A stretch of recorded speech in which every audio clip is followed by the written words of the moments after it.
Please note, we understand there is a lot of energy surrounding discussions about President Biden's August 2022 announcement of the loan cancellation or forgiveness provisions. We are not here to advocate for or against the program. We are not here to discuss whether the plan is the best option for addressing student loan or tuition cost issues, or even if the selected process is the best way forward. Our purpose today is to provide students and parents with information on the proposal. Hi, I'm Margaret Meek, and this is how loan forgiveness will impact your finances.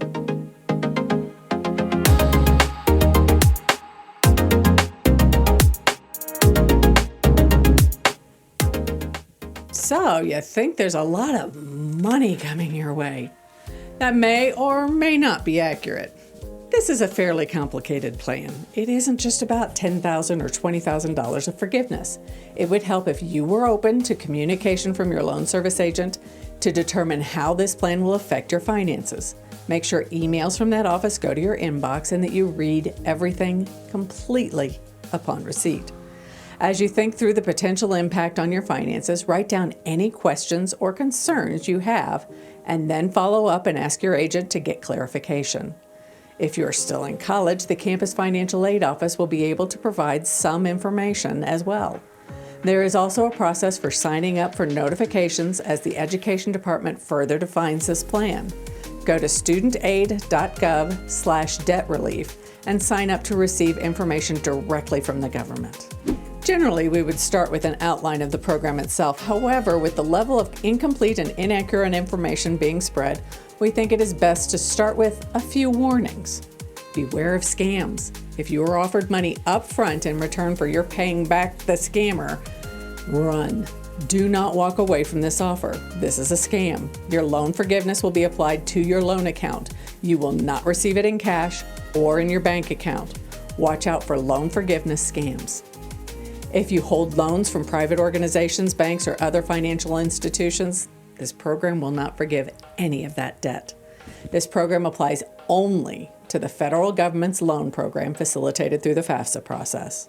This plan has been announced, but not all of the provisions have been solidified or put into practice. For example, if the Education Department does not have your income information, you must complete paperwork to ensure you qualify for forgiveness.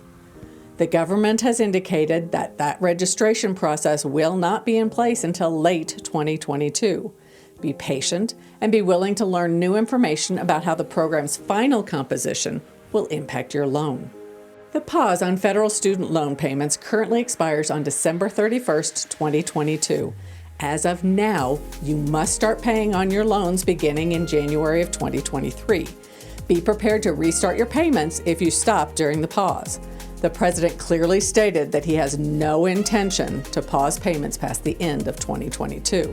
Let's talk taxes. According to the White House, loan forgiveness will be reported as non-taxable income.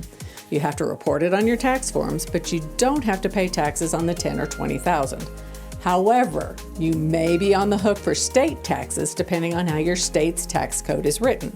Be sure to get clarification and claim the income for the year forgiveness was applied to your account. If the relief comes after December 31st, 2022, the loan forgiveness will need to be reflected in your 2023 tax year. Just because this forgiveness program is moving forward, that does not mean that there will be greater levels of forgiveness offered in the future. Continue to make financial decisions on funding your education based on your ability to repay any loans you take out through your college career. Do not project that further loan forgiveness will be forthcoming. This program applies to student loans and Parent Plus loans. If your parents took out a loan to help pay for your education, the forgiveness program also applies to their debt. If you and your parents both took out a federal loan, you both might be awarded forgiveness if you meet the qualification criteria. Loans in place by January 1st, 2022 can be eligible for forgiveness. If you earned less than $125,000 as an individual or $250,000 as a married couple, you will be able to receive a $10,000 credit on your loan balance. You will not be provided cash or a check to deposit into your bank account for you to pass on through your loan payments. The $10,000 figure will be subtracted from the balance of your debt. If you received a Pell Grant while in college, your loan forgiveness level will go up to $20,000 with the same income level restrictions in place. An interesting component of this plan is that you can register your income for 2020 or 2021. So if in 2020 you earned $50,000, but in 2021 you earned a large bonus and your income was raised to $126,000, you can register your income for 2020 and qualify for debt reduction. You pick the year that helps you qualify. Here's another component that may change your ability to qualify for forgiveness. If you were listed as a dependent on your parents' tax filing, it is their income that will determine your ability to qualify, even if the loan is in your name. If your parents earned $251,000 in both 2020 and 21, but you only earned $50,000, you will not qualify if you are claimed on their taxes in both years. If you owe more on your loan than you will receive in forgiveness, the changes to the income-driven repayment plan will significantly impact your loan repayment. This plan will reduce the cap on the amount you can be required to pay to 5% of your income. This is a reduction from the 10% rate currently in effect. This means you will have loan payments that are no more than 5% of your income. Further, there are provisions for complete forgiveness on a loan balance of $12,000 or less after 10 years of payments, rather than the 20 years in current loan payment practices for some repayment plans. And if after graduation or during your career progression, you work in specific public sector positions for a total of 10 years, you may qualify for new provisions of the Public Service Loan Forgiveness Program. The PSLF can significantly reduce your student loan debt.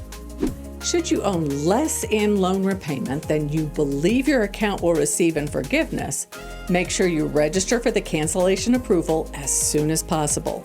This should allow your account to be closed without further payment from you. Note that you will only receive the amount of forgiveness that matches your balance if it is less than the amount you qualify for. That amount could be a significance to your state tax burden.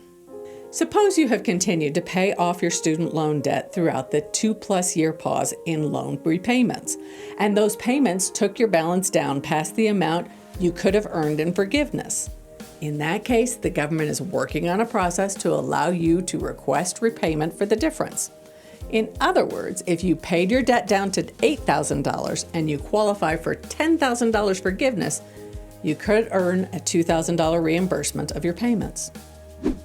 Again, we want to make sure you all hear that the provisions of this student loan forgiveness program are still being flushed out, drafted, and prepared for your registration in the program. Be patient. Be vigilant in reading any correspondence from your loan service agent, financial aid office, or that come as a result of your registering for notifications from studentaid.gov. It is your responsibility to know all you can about how this program will impact your student loan balance. And your responsibility is to ensure you are registered in the program once the applications are available. We encourage you to watch our monthly Bumps in Your Flight videos that feature updates in education. We will continue to provide information on loan forgiveness provisions that may impact your student loan balance. If you found any of this information useful, please hit the like button or perhaps consider subscribing. And if you have any questions, let us know in the comments down below.